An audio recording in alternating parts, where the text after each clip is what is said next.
Ceylanım oldu ceylan, halam yamaldı ceylan. 3 günlerde vermişsin, 3 ay tamamdı ceylan.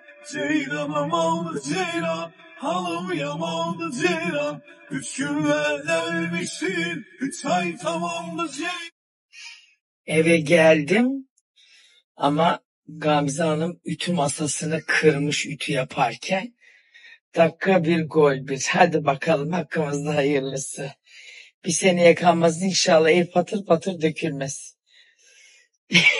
Ütü masası almaya gidiyorum şimdi.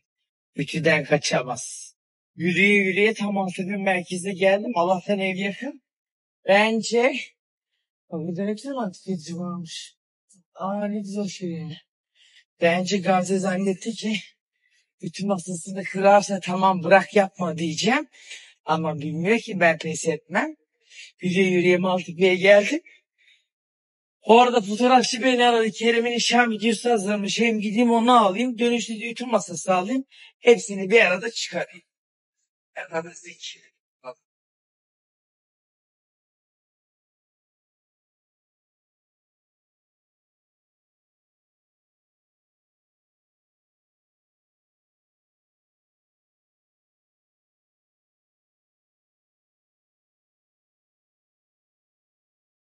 Arkadaşlar şuraları şöyle sıkıştırdım. Bunu Kadir'de görmüştüm. Bakın şu şekilde. Çünkü gerçekten camı açıp havalandırmak istediğim zaman bile, üstten açtığım zaman bile çok fazla şuralar tozlanıyordu. Şimdi camı tertemiz yaptık. Kapatalım. Hoşuma gitti. Şöyle açtığımda mesela burası artık eskisi gibi tozlanmıyor olacak.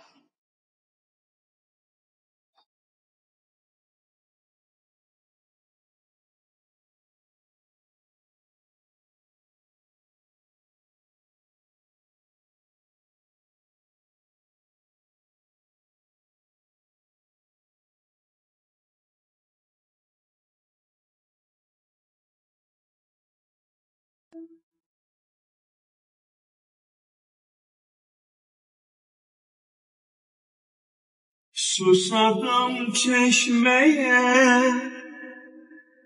varmaz olaydım. Elinden bir tas su gitmez olaydım. Yolum düştü köyümüzden, geçmez olaydım. Gelmez olaydım güzel yüzüne, bakmaz olaydım.